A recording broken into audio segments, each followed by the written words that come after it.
Have you ever noticed how the room can be perfectly quiet, yet your mind is the loudest thing in it? You lie down, you close your eyes, and the moment your body stops moving, your thoughts start sprinting. A sentence from years ago, a mistake you still replay, a future that has not happened but already feels dangerous. And it is exhausting, because you can think for hours and still not feel safe. You can analyze every angle and still not feel clear. You can solve problems that do not even exist yet and still not feel peace. Tonight, I want to give you something different. Not another trick. Not another motivational quote. Not a fight against your thoughts. A softer doorway. Because what if overthinking is not proof that you are broken? What if it is proof that your mind is trying to protect you using the only tool it trusts? And what if that tool is the very cage you are living in? Stay with me for a few minutes, because there is a moment in this journey where you will realize something quietly shocking. It is not that your mind is too strong. It is that you have been holding the reins in the wrong way. And when you change that, the storm does not need to be defeated. It simply runs out of fuel. Take one slow breath in, not a perfect breath, just a real one. And as you breathe out, notice this. Your mind is already making comments about this moment. It is judging, comparing, trying to figure out what will happen next. That is the habit. In Buddhism, there is a word often translated as suffering, dukkha. But it is not always dramatic. It is not always tragedy. Sometimes dukkha is just this, that restless feeling, that tightness in the chest, that background hum of unease. You are fine, but you are not free. And overthinking is one of the most common shapes dukkha takes in modern life. Here is the first truth. Thought is not the enemy. Clinging is. A thought appears like a cloud. You could let it pass. But instead, the mind grabs it, turns it over, squeezes it, demands an answer.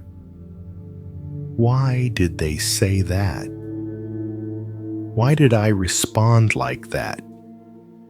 What if I made the wrong choice? What if something goes wrong? A thought becomes a story. A story becomes a mood. A mood becomes a day. And then without noticing, you begin living inside the story. This is why overthinking feels heavy. It is not one thought. It is a stack. It is the mind building walls out of mist, then acting like the walls are stone. If you have ever watched a lake on a windy day, you know what this is like. The surface is restless. Every little gust creates ripples. But underneath the water is still water, clear water. The stillness did not vanish. It is just being stirred. Now here is a question that changes everything. When a thought appears, do you have to follow it? Not later. Not after you finish analyzing it. Right now. Do you have to? Most people have never asked this. They assume thoughts are commands. They assume thoughts are instructions. But a thought is not a command. It is an event, a sound in the mind, a shape in awareness. And if you do not feed it, it fades. This is not positive thinking. It is not denial. It is not pretending. It is simply refusing to build a house inside a passing cloud. So the first practice is small, and it is powerful. Name it. Then let it be. When a thought arises, quietly label it. Planning, remembering, worrying, judging, rehearsing. Then return to one simple anchor. The breath. The feeling of your body in the bed. The sound of the room. You are not trying to crush the thought. You are simply stepping out of its path. Like watching a car pass. You do not chase it down the street. You let it go. If you try this tonight, you will notice something strange. Some thoughts will come back again and again. The same themes, the same fears. And that leads to the next truth. Overthinking is often a search for control. Your mind is trying to secure certainty in an uncertain world. It is trying to predict, to plan, to prepare. It tells you that if you think enough, you will finally be safe. But notice the trap. The future cannot be controlled by thought alone. Life does not sign contracts. No amount of worry can guarantee outcomes. No amount of analysis can stop change. Buddhism calls this impermanence. Anicca. Everything shifts. Everything moves. Your mood changes. Your body changes. The people you love change. The plans you make change. The mind resists this because it wants something firm to hold, so it grabs thought. It tries to freeze the future in place with mental effort. That is why overthinking feels urgent. It feels like survival. But here is the twist that most people miss. Overthinking is not power. It is fear wearing the costume of intelligence. It looks like thinking. It feels like effort. So the ego says, I am doing something. I am protecting myself. But often, you are just spinning. A mind that is truly preparing is calm. It is clear. It sees options. It chooses a step. A mind that is overthinking is tense. It is looping. It is searching for an impossible guarantee. So what is the practice here? Not giving up. not becoming careless, surrendering the fantasy of certainty. There is a difference. Surrender is not weakness. Surrender is accuracy. It is saying, I can act with intention, but I cannot control everything. I can choose my step, but I cannot own the whole road. And the moment you accept this, something softens. You stop forcing your mind to solve the entire future tonight, because you cannot, and you do not need to. The next truth is one you have probably heard, but maybe never felt. The mind is like a monkey, restless, jumping, grabbing, always moving.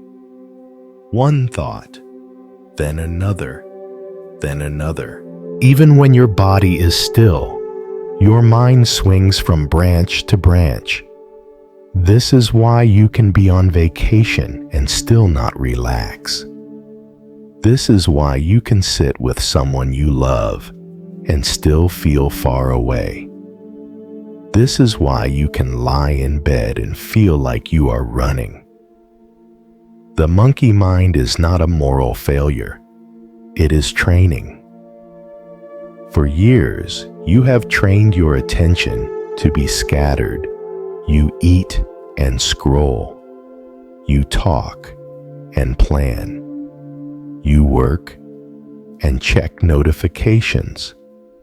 So the mind learns never stay. Always switch. Always scan. Then you wonder why stillness feels uncomfortable. It is unfamiliar. So the practice is not suppression. It is gentle training. Return, return, return. This is why breath awareness is so simple and so ancient. The breath is always here. It is not in the past. It is not in the future. When attention rests on the breath, even for 5 seconds, the monkey mind slows. Not because the thoughts vanish, because your attention stops chasing them. And attention is the fuel. Here is a small experiment. For the next 3 breaths, do not fix anything. Just notice. Breath in, breath out. Notice the pause at the end of the exhale. That tiny space. Most people live their lives without ever noticing that space. But that space is where freedom begins.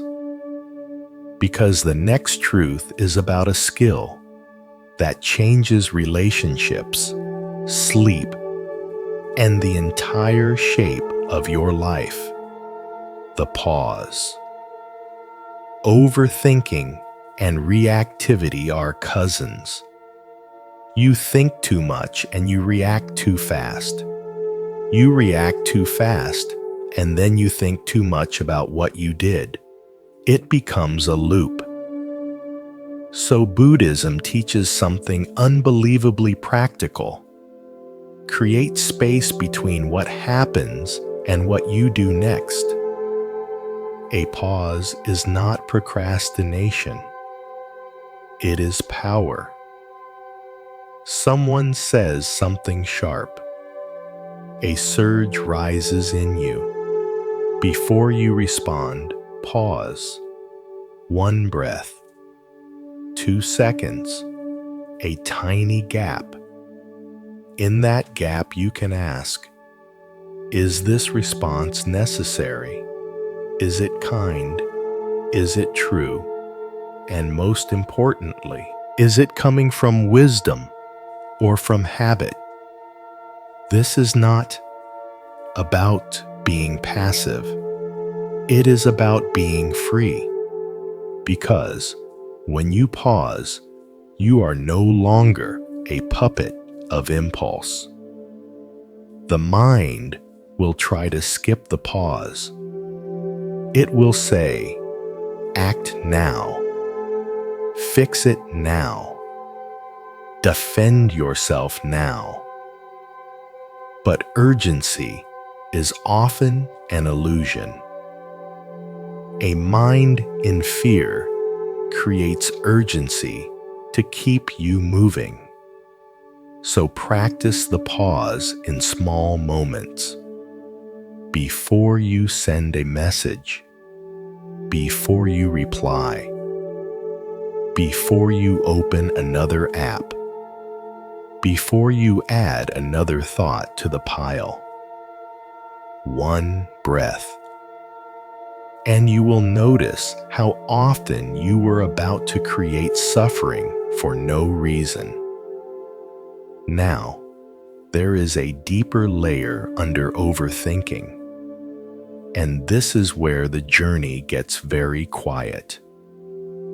Many people do not overthink because they love thinking. They overthink because they do not know how to feel. A difficult emotion rises: sadness, shame, loneliness, uncertainty, and the mind panics. It tries to explain the emotion away. It tries to solve it. It tries to categorize it. It turns feeling into a problem. But an emotion is not a problem. It is weather. It moves. It changes. It passes. When you allow an emotion to be felt without commentary, it often dissolves faster.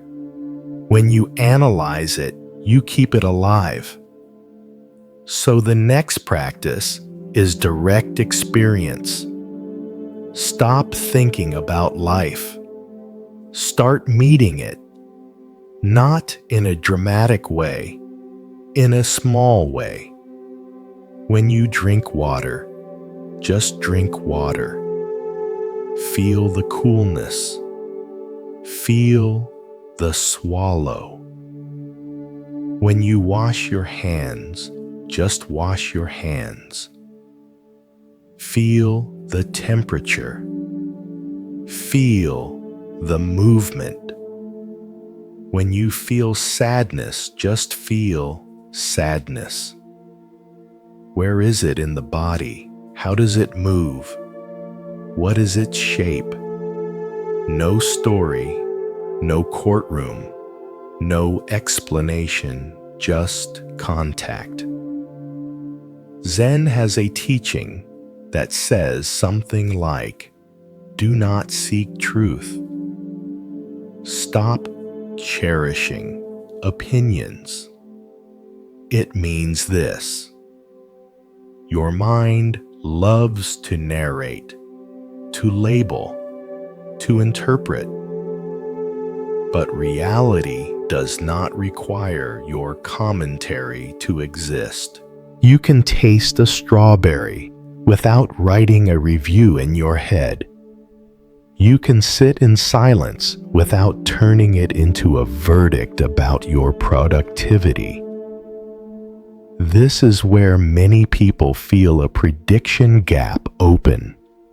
If I stop narrating, will I lose control? Here is the answer. You will not lose control. You will lose noise.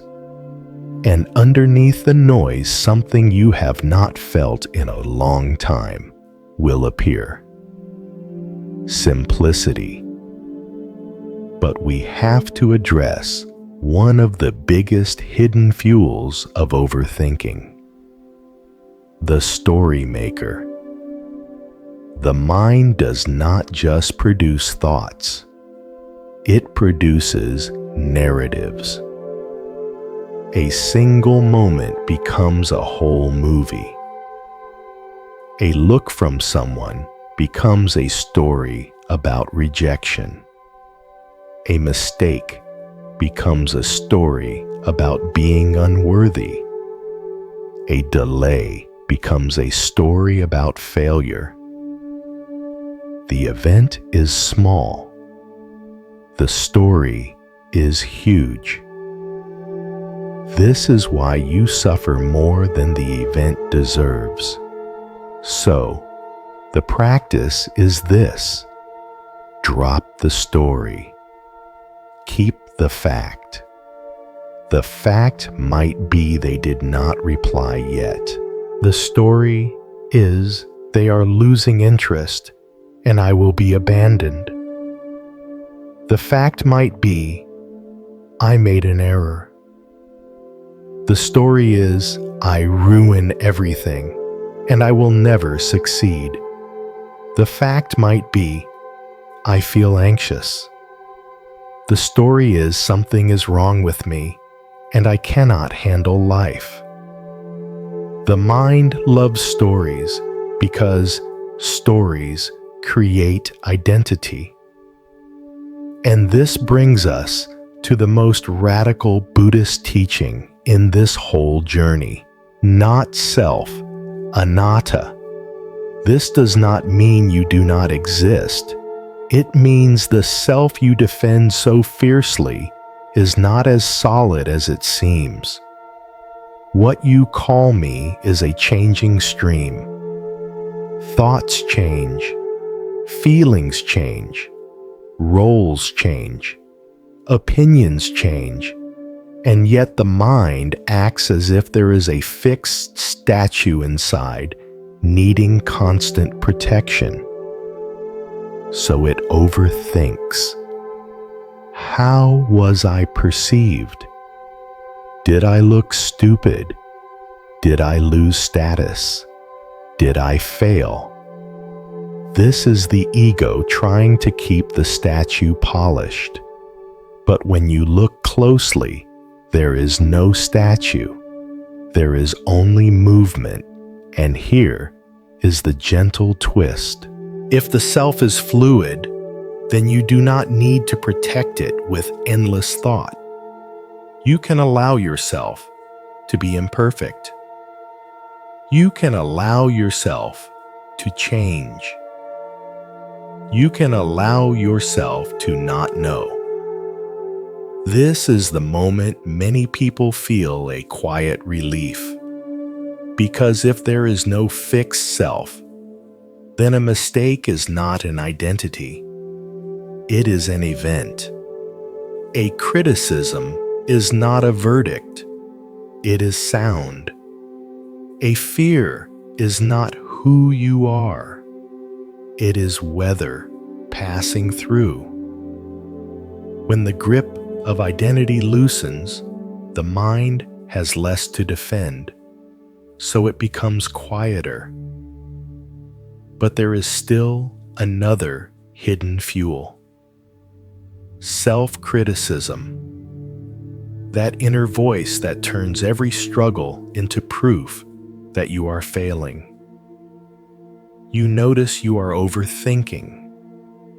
Then you judge yourself for overthinking. Then you think about how you should not be thinking. It is like trying to put out a fire by throwing more sparks. Buddhism offers a practice that feels almost too soft to be powerful. Loving kindness, metta, not as a cute idea, as a training of the nervous system. Because a harsh mind stays tense. A tense mind overthinks.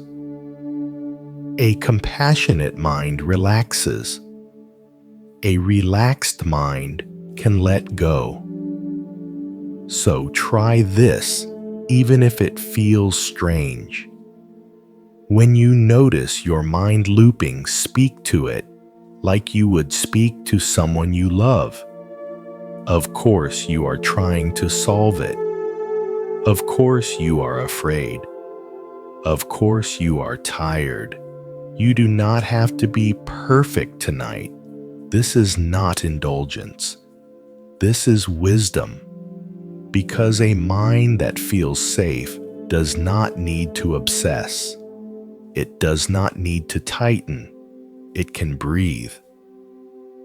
Now we reach a teaching that sounds philosophical, but is unbelievably practical. Emptiness. Shunyata. It means thoughts have no solid core. A thought can feel real. It can feel urgent. It can feel like truth. But if you look at it, it is just a passing formation. It rises. It stays. It falls like a bubble. The problem is not the bubble. The problem is you trying to build your whole life inside it. So the practice is simple. See the thought as a thought, not as reality, not as prophecy, not as command, just thought. If you want one question that can end many spirals, use this. Is this thought absolutely true? Not is it possible? Not can I imagine it? Absolutely true. Most of the time, you will feel the grip loosen because the mind often confuses imagination with evidence.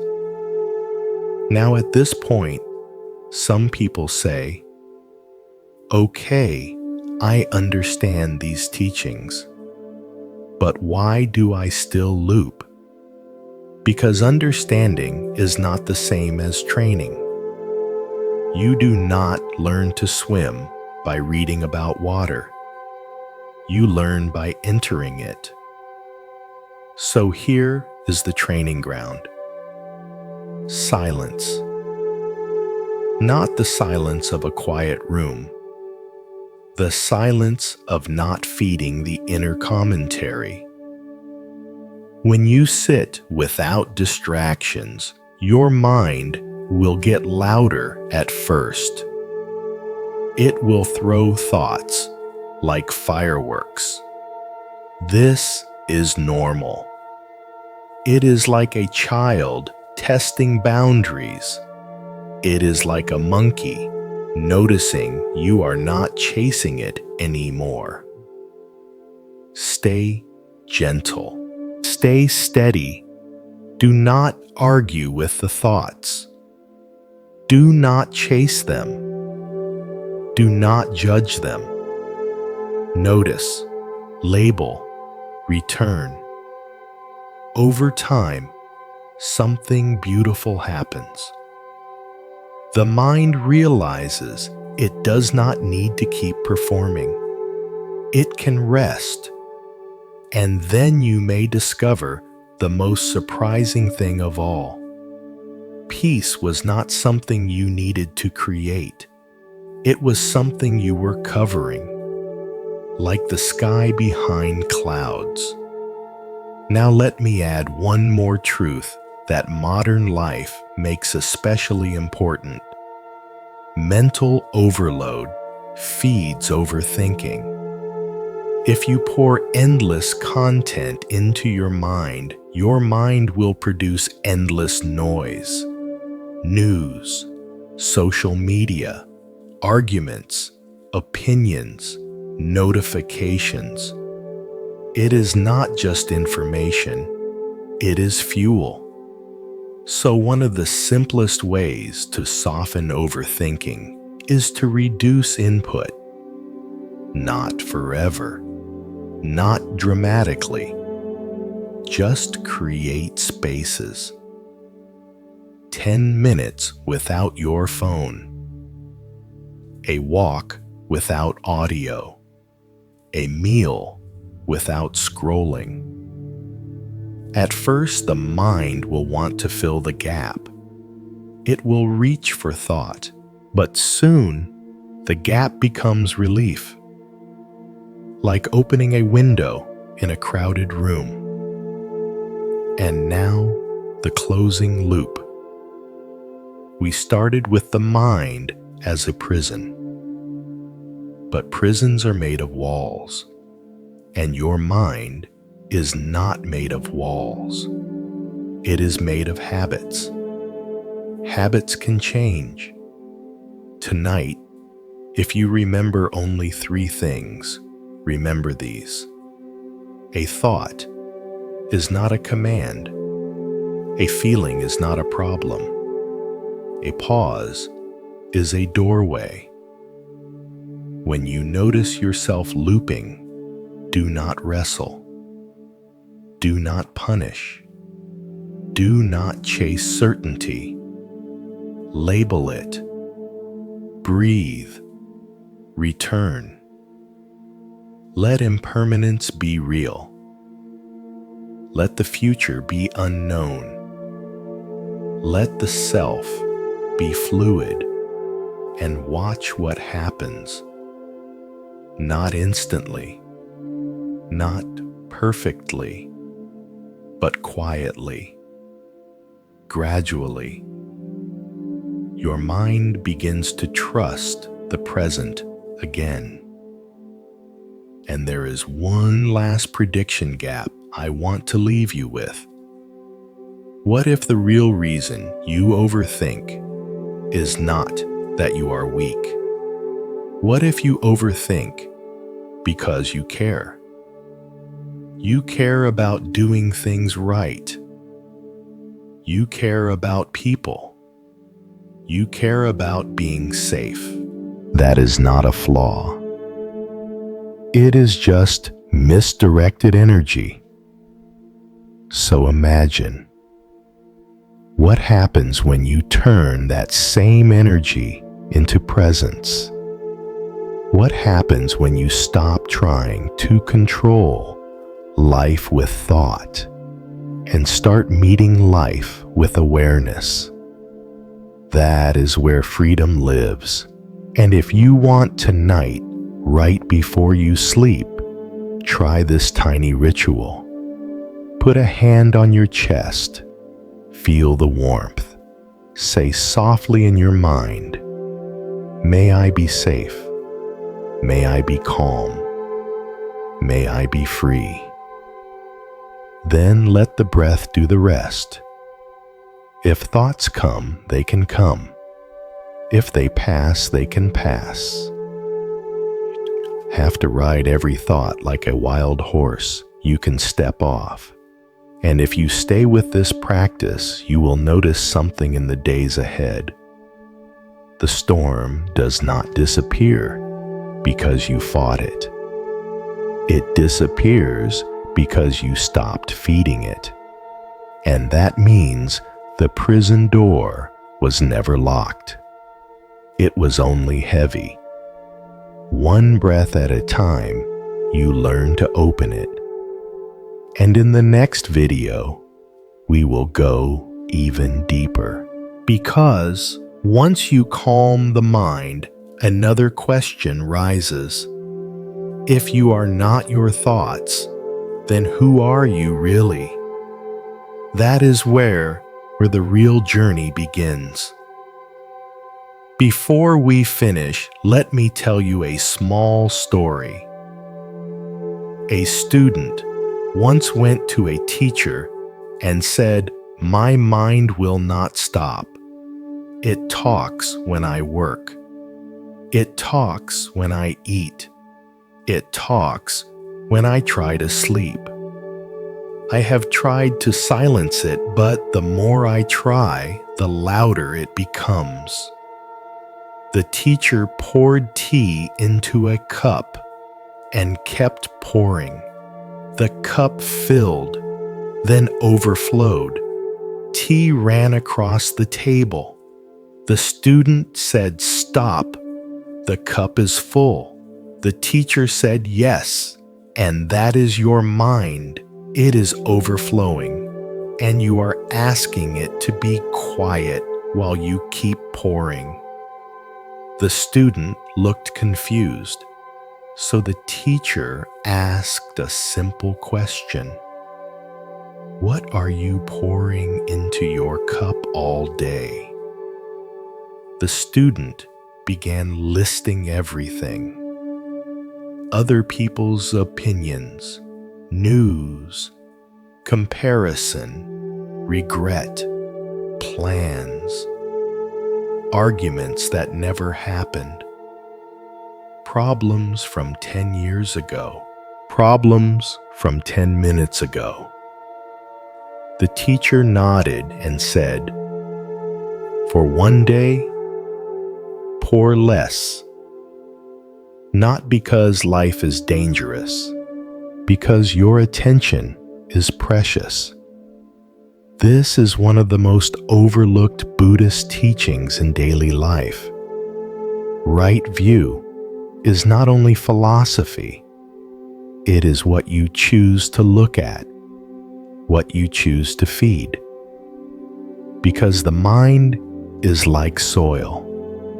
Whatever you plant in it grows. So, if you feed it fear, it grows fear.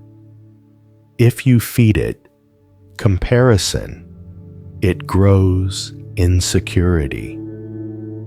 If you feed it endless stimulation, it grows restlessness. And if you feed it stillness, it grows clarity. This is not a punishment. It is not a detox trend. It is kindness to your nervous system. So here are a few small ways to pour less starting tonight. When you wake up, do not grab your phone first. Give your mind 1 quiet minute before you invite the world in. When you feel the urge to scroll, ask, "Am I actually tired? Or am I avoiding an emotion?" When you feel yourself rehearsing a conversation, ask, "Is this useful? Or is this just my mind trying to feel prepared?" And when you notice a thought repeating for the 10th time, try something different. Do not answer it. Do not argue with it. Meet it with the body. Feel your feet. Feel the weight of your hands. Feel the air in your nostrils, because the body lives in now. The mind lives in stories, and you can come home by touching what is real. There is another practice that sounds almost too simple to matter. Slow your life down by 5%. Not by quitting your job, not by moving to a mountain, by walking a little slower to the kitchen, by chewing a little longer, by closing a door gently instead of quickly, by taking a full breath before you speak. When you slow down the body, the mind receives a message. We are not in danger. Overthinking often happens when your nervous system thinks you are being chased, even if nothing is chasing you. So teach your system safety through pace. Now let us talk about one of the hardest moments. The moment you are alone with your thoughts at night. This is where many people feel trapped. Because in the day, you can distract yourself. Work, music, messages. But at night, there is nowhere to hide. So the mind brings its inventory. Every regret, every fear, every unfinished thing. Here is the mistake most people make. They try to win. They lie in bed and say, "I must fall asleep now. I must stop thinking now. I must fix my life now." And the mind hears that pressure and tightens. So instead, try this approach. Stop trying to fall asleep. Start trying to rest. Rest is not a demand. Rest is permission. If sleep comes good, if sleep comes later, still good. Because even lying with eyes closed while breathing slowly is healing. This simple shift removes the performance anxiety around sleep. And when the performance ends, the body relaxes.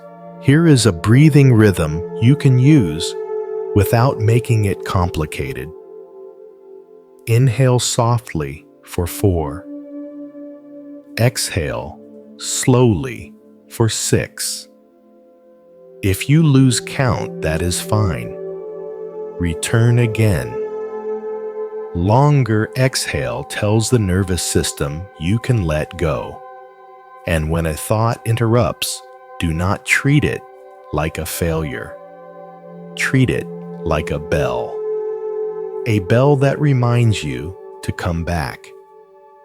This is the difference between meditation and overthinking. Overthinking is being dragged. Meditation is remembering you can return. Now, there is another very human reason overthinking sticks. The mind believes it is responsible for your happiness. It says, "If I do not figure this out, something will go wrong. If I do not replay this, I will repeat the mistake. If I do not worry, I will be caught off guard." So it keeps working. Like an employee who never takes a day off. So speak to it, not with anger, with respect. You can say, "Thank you. I see what you are trying to do, but you can rest now." This might sound strange, but it changes the relationship. You stop treating your mind like a villain, and you stop treating yourself like a project. That is when things begin to soften, because the deepest freedom is not a perfectly quiet mind.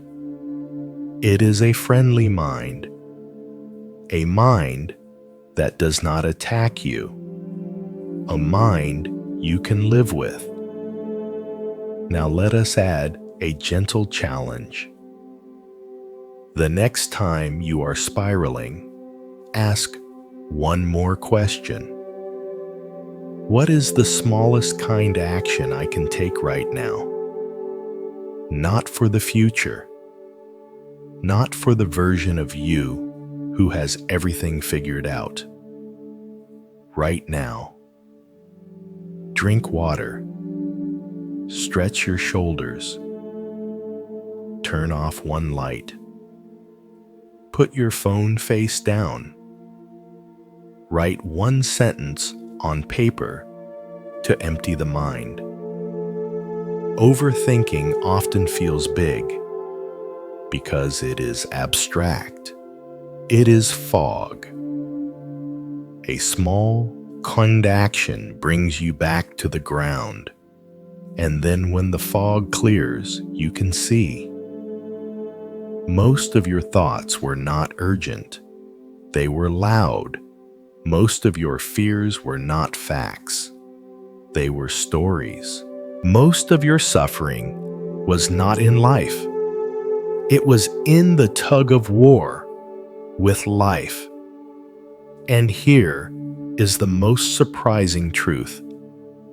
The mind becomes quieter, not when life becomes perfect, but when you stop asking the mind to be perfect.